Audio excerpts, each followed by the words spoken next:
അകത്തേക്ക് കടക്കുമ്പോൾ നമ്മളും ജീവികളെ കുറേ പഠിക്കുകയാണ്.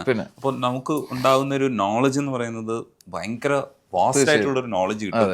ഞാൻ ഈ വൈൽഡ് ലൈഫ് ഫീൽഡിലേക്ക് വരുന്നതിന് മുമ്പ് വരെ ഒരു പാമ്പിനെ കണ്ടു കഴിഞ്ഞാൽ സാധാരണ എല്ലാവരെ പോലെ കല്ലെടുത്തെറിയുന്ന ഒരു വ്യക്തിയായിരുന്നു ഞാനും. അമ്പലപ്പറമ്പിൽ ഉത്സവത്തിന് ആനയുടെ പുറത്ത് കയറാൻ താല്പര്യപ്പെട്ട് 24 മണിക്കൂർ കണ്ടിന്യൂസ് ആയിട്ട് വണ്ടി ഓടിച്ച് പൂനെന്ന് നാട്ടിൽ വന്ന് അമ്പലത്തിലെ ഉത്സവത്തിന് ആനപ്പുറത്ത് കയറിയിരുന്ന വ്യക്തിയാണ് ഞാനും. പക്ഷെ വൈൽഡ് ലൈഫിലേക്ക് വന്നതോടുകൂടി അതിലുള്ള ചേഞ്ചസ്, കാരണം ഇതൊക്കെ എന്താണ് എങ്ങനെയാണ് എന്നുള്ളൊരു ധാരണ നമുക്കുണ്ട്. മനസ്സിലായി എന്ന് പറഞ്ഞു കഴിഞ്ഞാൽ കോ എക്സിസ്റ്റൻസ് ആണ് വേണ്ടത്. അല്ലാതെ നമ്മൾ ആന എന്ന് പറയുന്ന ജീവി ഒരിക്കലും ഡൊമസ്റ്റിക്കേറ്റ് ചെയ്ത് കൊണ്ടുനടക്കാവുന്ന ഒരു സംഭവം അല്ല. ഒരു ബുക്കിലും ഒരു ഇതിലും അങ്ങനെയൊന്നും പറഞ്ഞിട്ടില്ല നമുക്ക് മസ്റ്റാണ് നമ്മുടെ ഇതിന്. പക്ഷെ നമ്മൾ നമ്മുടെ കൺവീനിയൻസിന് വേണ്ടി പണ്ട് തടി പിടിക്കാനും എല്ലാത്തിനും ഉപയോഗിക്കാറുണ്ട്. കാരണം നമുക്കിപ്പോൾ മെഷീനറി ഒക്കെ വരുന്നതിന് മുമ്പ് അങ്ങനെയൊക്കെ ആയിരുന്നു, അത് കാലഘട്ടമായിരുന്നു. പക്ഷെ നമ്മൾ തിരിച്ചറിയുമ്പോൾ നമ്മൾ അതിൽ നിന്ന് മാറില്ല. ഇപ്പം ഞാൻ ഏറ്റവും വലിയ എല്ലാവരും എന്നോട് ചോദിക്കുന്ന ചോദ്യമുണ്ട്, കൺസർവേഷൻ എന്നുള്ള രീതിയിൽ സുഭാഷ് എന്താ ചെയ്യുന്നതെന്ന്. ഞാൻ as A person I changed. എൻ്റെ ക്യാരക്ടർ ഇത് ടുവേർഡ്സ് നേച്ചറിനോടുള്ള എൻ്റെ ഇത് മാറി, കാഴ്ചപ്പാട് മാറും എന്ന് വിചാരിച്ച് നമുക്ക് ഫുള്ളായിട്ട് ഇപ്പോൾ ആൾക്കാർ പറയണം എന്നാൽ അപ്പോൾ എങ്ങനെയാണ് ഇത് ബാക്കിയുള്ള ഇത്. ഞാൻ എല്ലാത്തിലും അല്ല, നമുക്ക് ചേഞ്ച് ആവാൻ പറ്റാവുന്ന ചില സെക്ഷൻസ് ഒക്കെ ഉണ്ട്. നമ്മളെ കൊണ്ട് പറ്റാവുന്നതിൽ നമ്മൾ ചെയ്യുമല്ലോ. ഞാൻ അതിനുശേഷം ഇതിലേക്ക് വന്നതിന് ശേഷം ഒരു ഉത്സവപ്പറമ്പിൽ ആനയെ കാണാനോ അല്ലെങ്കിൽ ഒരു പള്ളിയിലോ ഉത്സവത്തിനോ നമ്മൾ ഇത് കാണുമ്പോൾ നമുക്ക് ശരിക്കും പറഞ്ഞാൽ സങ്കടം. കാരണം ഞാൻ അമ്പുസില്ലിലൊക്കെ 100 ആനകളൊക്കെ നിരന്ന് നിൽക്കുന്ന കണ്ടിട്ടുണ്ട്, ഒരു 10, 30, 50 മീറ്റർ ദൂരങ്ങളിലൊക്കെ.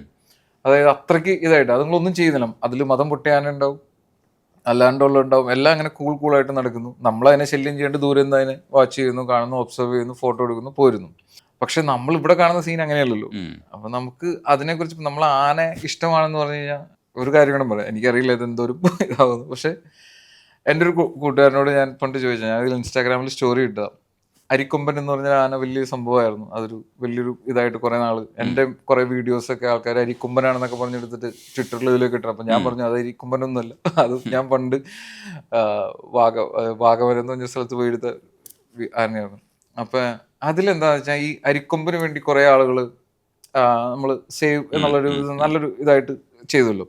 പക്ഷെ അത് കഴിഞ്ഞിട്ട് പിറ്റേ ദിവസം നമ്മൾ ചോദിക്കുകയാണ്, തൃശ്ശൂർ പൂരം വരുമ്പോൾ അമ്മേ ഞാൻ പോയി ഒന്ന് രാമനെ കണ്ടിട്ട് വരട്ടെ എന്നാ പറയുള്ളൂ. അരിക്കൊമ്പനും കൊടുക്കുന്ന അതേ സ്നേഹം നിങ്ങൾ രാമന് കൊടുക്കുന്നില്ല, അല്ലെങ്കിൽ ഇതിന് കൊടുക്കുന്നില്ല. അപ്പൊ ആനയെ സ്നേഹിക്കുമ്പോൾ നമ്മൾ രണ്ട് തട്ടിൽ വെച്ച് സ്നേഹിക്കരുത്.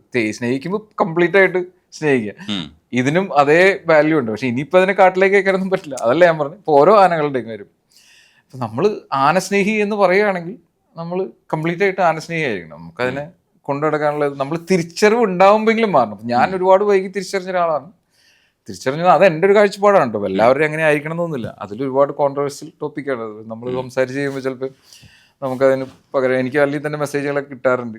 ഞാൻ നമ്മുടെ കാഴ്ചപ്പാട്, ഞാൻ പറയണതിന് തെറ്റൊന്നുമില്ലല്ലോ. നമുക്ക് നമ്മുടെ കാഴ്ചപ്പാടാണ്, നമ്മളാരും ഇതിനു വേണ്ടി പറയുന്നല്ലോ. പക്ഷെ അങ്ങനെയാണത്. അതായത് അരിക്കൊമ്പിന് വേണ്ടി സമരം നടത്തിയിട്ട് പിറ്റേ ദിവസം തൃശ്ശൂർ പൂരം കാണാൻ പോകുമ്പോൾ നമ്മൾ അതിനെക്കുറിച്ച് ചിന്തിക്കുന്നില്ല. ആ ആനയ്ക്കും അതിൻ്റെതായ ഫ്രീഡം ഇതൊക്കെ ഉള്ള ആന ഒരിക്കലും ഡൊമസ്റ്റിക്കേറ്റ് ചെയ്ത് കൊണ്ടുനടക്കാവുന്ന ഒരു ജീവിയല്ല. ഭയങ്കര സോഷ്യലായിട്ട് ഇറങ്ങും. അപ്പം നമ്മൾ കുഞ്ഞുങ്ങളാണെങ്കിലും കുഴിയിൽ വീണ് അതിനെ പിടിച്ചെടുത്ത് വളർത്തുക എന്ന് പറയില്ലേ. പക്ഷെ ചില സിറ്റുവേഷൻസിലൊക്കെ അപ്പോൾ അത് അമ്മയിൽ നിന്നും അകറ്റിയാണല്ലോ അതിനെ പിന്നെ കുഞ്ഞിനെ കൊണ്ടുപോയി ഇത് ചെയ്യാണല്ലോ. ആന ശരിക്കും പറഞ്ഞാൽ ഭയങ്കര സോഷ്യലായിട്ട് നമ്മളെപ്പോലെ മനുഷ്യനെ പോലെ തന്നെ ഭയങ്കര കുടുംബപരമായിട്ട് ജീവിക്കുന്ന ഒരു ജീവിയാണ്. അവര് നമ്മൾ സെപ്പറേറ്റ് ആക്കി ഇത് ചെയ്യല്ലേ ചെയ്യണേ. അതേപോലെ തന്നെ ഈ ഫോട്ടോസ് മറ്റുള്ളവർ കാണുന്നതും നമ്മൾ കാണുന്നതും ഉണ്ട്. ഇപ്പൊ നമ്മൾ കാണുന്നതൊക്കെ മറ്റുള്ളവർ അംഗീകരിക്കണമെന്നില്ല. ചിലതിനൊക്കെ നമുക്ക് പുരസ്കാരമൊക്കെ കിട്ടും. പക്ഷെ ഇതിൽ ഏത് കാറ്റഗറിയാണ് ഇഷ്ടം എന്ന് ചോദിച്ചാൽ നമ്മൾ മനസ്സുകൊണ്ട് നെഞ്ചേറ്റുന്ന ചില പടങ്ങൾ തന്നെ മറ്റുള്ളവർ അതിന്റെ വാല്യൂ തിരിച്ചറിഞ്ഞാൽ നമുക്ക് ഭയങ്കര സന്തോഷമായിരിക്കും. ഇത് 3 ഘട്ടത്തിലുള്ള സാധനങ്ങളും ഉണ്ട്. സ്വന്തമായിട്ട് ഇഷ്ടപ്പെടുന്നത്, മറ്റുള്ളവർ കണ്ട് ഇത് ഭയങ്കരമാണെന്ന് വണ്ടർ അടിക്കുന്നത്, ചിലതൊക്കെ പുരസ്കാരം കിട്ടുന്നത്. ഈ 3 കാറ്റഗറിയും എങ്ങനെയായിരുന്നു, അതിന്റെ ഫീല് എങ്ങനെയാണ് ഉൾക്കൊള്ളുന്നത്? എങ്ങനെയാണെന്ന് വെച്ചാൽ ഇപ്പൊ ആദ്യം നമ്മൾ വൈൽഡ് ലൈഫിലൊക്കെ പോകുമ്പോൾ ഫോട്ടോ എടുക്കാൻ പോകുമ്പോൾ ആദ്യം തന്നെ നമുക്ക് ആദ്യ കാലഘട്ടത്തിലൊക്കെ നമുക്ക് കണ്ടു കഴിയുമ്പോൾ ഭയങ്കര ഹാപ്പി ആയിരിക്കും. നമ്മൾ കണ്ടു, ഫ്രെയിമിലില്ല, ഞാൻ കണ്ടു വരണതിന് അത് ഭയങ്കര ഹാപ്പിനെസ് ആയിരുന്നു. അത് കഴിഞ്ഞിട്ട് നമ്മൾ ഇപ്പോഴും കണ്ടു കഴിഞ്ഞാലുള്ള ഹാപ്പിനെസ് നെക്സ്റ്റ് ലെവലാണല്ലോ, അല്ലാന്നല്ല ഞാൻ പറഞ്ഞു. അത് കഴിഞ്ഞ് നമ്മൾ ഫോട്ടോ എടുക്കും. ഇപ്പൊ താങ്കൾ ചോദിച്ചാൽ 3 സെക്ഷൻസിന്റെ അത് പറഞ്ഞു. അപ്പൊ അത് കഴിഞ്ഞിട്ട് നമ്മൾ പിന്നെ കുറെ നാൾ കഴിയുമ്പോൾ നമ്മൾ ഫോട്ടോസ് കിട്ടിയില്ലല്ലോ, അയ്യോ എനിക്ക് ആ ഫോട്ടോ കിട്ടിയില്ലോ, ആ ഒരു ഫോട്ടോ ആ ഫ്രെയിം എനിക്ക് വേണമായിരുന്നു എന്ന് പറയുന്നൊരു സമയമുണ്ടോ.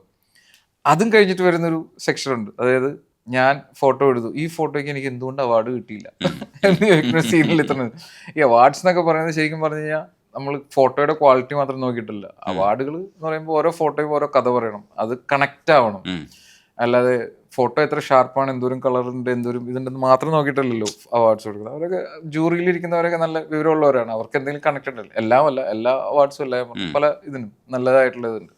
എനിക്ക് അങ്ങനെ തോന്നിയൊരു ഇതുണ്ടായിരുന്നു. ഞാൻ നീൽഗിരി താറ് രാജമലയിൽ പോയി എടുത്ത് അതിന്റെ ഫോട്ടോ എടുത്തായിരുന്നു. അപ്പൊ ഞാൻ അന്ന് എടുത്ത ഫോട്ടോ ഞാൻ വിചാരിച്ചു ഇത് എനിക്ക് ഇവിടെ അപ്ലൈ ചെയ്യാം. സംസ്ഥാന ഇതൊക്കെ ഉണ്ടല്ലോ, കേരളം അത് കിട്ടിയ എനിക്ക് ആ സമയത്താണ് കേരളത്തിൽ ഞാൻ ഫോട്ടോ എടുത്തു തുടങ്ങി. എവിടെ അത് ലിസ്റ്റിൽ പോലും വന്നില്ല. അപ്പൊ എനിക്ക് ഭയങ്കര മാനസിക വിഷമമായി. അത് കഴിഞ്ഞ് ഞാൻ കണ്ടു, അതായത് അവാർഡ് കൊടുത്ത ഫോട്ടോസൊക്കെ ഞാൻ കണ്ടു കഴിഞ്ഞപ്പോൾ ഞാനിങ്ങനെ ഇരുന്നു പോയി. അപ്പൊ ഞാൻ ആലോചിക്കുകയാണ് എന്താണ് കാരണം. പക്ഷെ അത് ചിലപ്പോൾ ജൂറി വേറെ എന്തെങ്കിലുമൊക്കെ കണ്ടിട്ടുണ്ടാവും. അതിൽ നമുക്ക് പേഴ്സണലി ഉള്ള ഫീൽ ഡിഫറെന്റ് ആയിരിക്കും, കാണുന്നവർക്ക് അത് വേറെ എന്തെങ്കിലുമൊക്കെ തോന്നും. അതായത് ജഡ്ജ് ചെയ്യുന്ന ആള് വിവരമുള്ളവരായിരിക്കും, അവർക്ക് ചിലപ്പോൾ വേറെ എന്തെങ്കിലും കൺസെപ്റ്റ് ആയിരിക്കും അതിൽ തോന്നിയേക്കണേ, എൻ്റെ ചിലപ്പോൾ തോന്നിയിട്ടുണ്ടാവില്ലായിരിക്കും. അപ്പൊ അങ്ങനെ തോന്നുന്ന സീനുണ്ട്. ആ ഒരു സീനിൽ ഇതും കഴിഞ്ഞിട്ട് പിന്നെ അതും കഴിയുമ്പോൾ നമുക്ക് നമ്മുടെ സെൽഫ് സാറ്റിസ്ഫാക്ഷൻ ആയിരുന്ന ഒരു സീനിലേക്ക് എത്തും. അവിടെ എത്തി നിൽക്കുകയാണ് ഇപ്പൊ ഞാൻ. അതായത് ഫോട്ടോ എടുത്തു, അത് ഇൻസ്റ്റാഗ്രാമിൽ പബ്ലിഷ് ചെയ്ത് കഴിഞ്ഞാൽ ചിലപ്പോൾ നമുക്ക് ഇങ്ങനെ ഫ്ലൈക്ക് കിട്ടിയെന്ന് വരില്ല. കാരണം ഹാബിറ്റാറ്റ് ഷോട്ടുകളാണെങ്കിൽ കാരണം സ്ക്രീൻ സ്പേസ് കുറവാണ്. അപ്പൊ നമ്മളത് പോസ്റ്റ് ചെയ്ത് കഴിഞ്ഞാൽ ചിലപ്പോൾ ആൾക്കാരിലേക്ക് അതിനെ എത്തിക്കില്ല. പക്ഷെ അത് ബിഗ് സ്ക്രീനിൽ നമ്മൾ എവിടെയെങ്കിലും കാണിക്കുമ്പോൾ അതിന്റെ ഒരു ലുക്ക് ഭയങ്കര ഡിഫറെന്റ് ആയിരിക്കും. കാരണം ഒരു ഹാബിറ്റാറ്റ് എല്ലാം കൂടെ അതിന്റെ നടുക്ക് എവിടെയെങ്കിലും ഒരു സബ്ജക്ട് നിൽക്കുന്നു. അപ്പൊ ഇപ്പൊ ഒരു അതേ അവസ്ഥയിലൂടെ കടന്നുപോയിക്കൊണ്ടിരിക്കുന്ന അവസ്ഥയാണ് ഞാൻ. ഇനിയിപ്പോ അടുത്ത ഇതെന്താണെന്ന് എനിക്ക് അറിയില്ല. നമുക്ക് അങ്ങനെ ഒരുപാട് നഷ്ടപ്പെടും. പക്ഷെ നമ്മുടെ പേഴ്സണൽ സാറ്റിസ്ഫാക്ഷൻ ആണ് അത്. ഇനി ഇതിൻ്റെ ഒരു അതർ സൈഡ് ഉണ്ട്. ഈ വഴിക്ക് പ്രൊഫഷൻ ആക്കുമ്പോൾ പലതരത്തിൽ ഇതിനെ കമേഴ്സ്യലൈസ് ചെയ്യണം. അല്ലെങ്കിൽ നമുക്കിത് ലെൻസ് തന്നെ നമ്മൾ കൊണ്ടു നടക്കുന്നത് അത്രയും കാര്യമായിട്ട് കൈകാര്യം ചെയ്തില്ലെങ്കിൽ അതുപോലും നിലനിൽക്കാത്തൊരു പരിപാടിയാണ്. ഇതെങ്ങനെ മാനേജ് ചെയ്യും? എനിക്ക് ഇൻസ്റ്റാഗ്രാമിലൊക്കെ എപ്പോഴും പിള്ളേർ മെസ്സേജ് ഇടാറുണ്ട്, ചേട്ടാ ഇതിൽ നിന്ന് എങ്ങനെയാ, ഞാൻ ഡിഗ്രി +2 കഴിഞ്ഞു, ഡിഗ്രി +2 കഴിഞ്ഞു, വൈൽഡ് ലൈഫ് ഫോട്ടോഗ്രാഫർ ആവണമെന്നാണ് എൻ്റെ ആഗ്രഹം. ഞാൻ പറഞ്ഞു മോനെ സിനിമയിലൊക്കെ കാണാനും ഇതിൽ കാണാനും ഒക്കെ രസമാണ്. ഞാൻ പറഞ്ഞില്ല, ഞാൻ ജോലി എടുത്ത് പണിയെടുത്ത് കാശ് ഉണ്ടാക്കിയതിന് ശേഷമാണ് ഇപ്പോഴും ഞാൻ വർക്ക് ചെയ്യുന്നുണ്ട്. ആ വർക്കും ചെയ്ത് അതിൽ നിന്നുള്ള ഇൻകം എടുത്തിട്ട് ഇതിലേക്ക് ഇട്ടിട്ടാണ് ഇവിടെ എത്തിയത്. അതായത് ഓരോന്ന് മേടിക്കാനും ഇതിനൊക്കെ നമ്മൾ ഇതിലേക്ക് ഇറങ്ങുമ്പോൾ if you are lucky sometimes you may get some awards and all, you never know, it's all depends on your luck. നമ്മളിപ്പോൾ ഒരു സ്ഥലത്ത് പോയി നമുക്ക് അങ്ങനത്തെ ഒരു സിറ്റുവേഷനിൽ ഒരു ഫോട്ടോ കിട്ടി, ആ ഫോട്ടോയ്ക്ക് ആ ഒരു പർട്ടിക്കുലർ ടൈമിൽ ചിലപ്പോൾ ഒരു ബൂം കിട്ടും. പക്ഷെ ഇതിന് നമുക്ക് പാഷനേറ്റ് ആയിട്ട് കൊണ്ടു നടക്കാൻ പറ്റുമോ എന്നുള്ളൊരു വലിയ ഇതാണ്.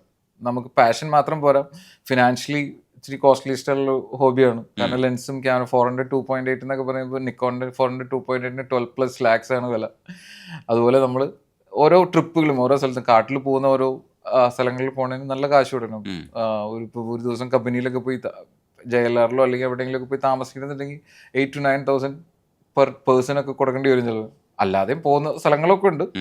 പക്ഷെ നമ്മൾ സീരിയസ് ആയിട്ട് എടുക്കുന്നത് നമുക്ക് അങ്ങനെ ഡൈവേഴ്സിറ്റി ആഡ് ചെയ്തേ പറ്റൂ നമ്മൾ.